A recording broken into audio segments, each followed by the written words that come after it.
Yesu niwe nshuti yacu, ni utwikorerera imibabaro n'ibyaha, akatwuzuza na se.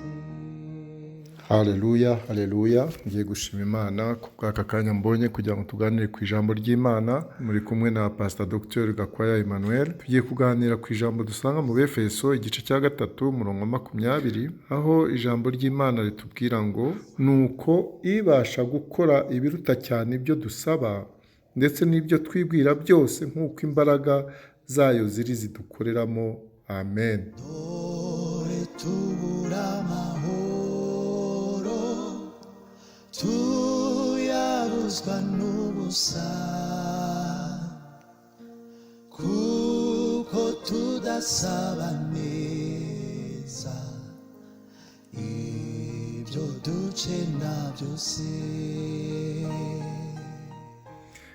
Hano rero turabona ibasha gukora, iyo ngiyo ishobora kubikora ni Imana data ishobora gukora ibyo twibwira, ibiruta ibyo twibwira, kandi ushobora gukora ibiruta cyane ibyo dusaba.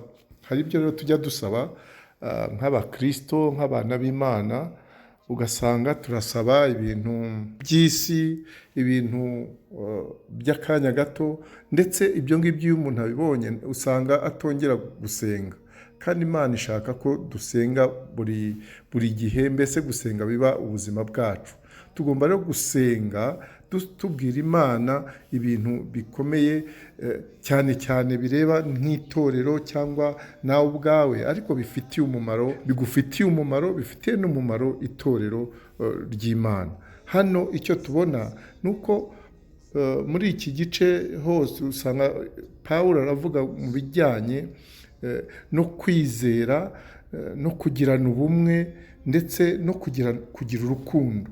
Ibyo ni ibintu by'ingenzi ku muntu mu mubano we n'Imana, ndetse no mu mubano we no mu itorero. Ni ngombwa cyane ko tugira urukundo, ko tugira kwizera, kuko n'Imana idushaka. Hari ibintu rero tugomba gusaba, kuko ibasha gukora ibiruta cyane ibyo dusaba.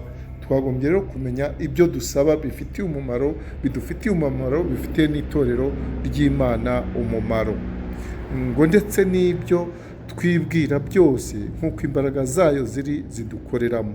Dufite rero Umwuka Wera muri twebwe.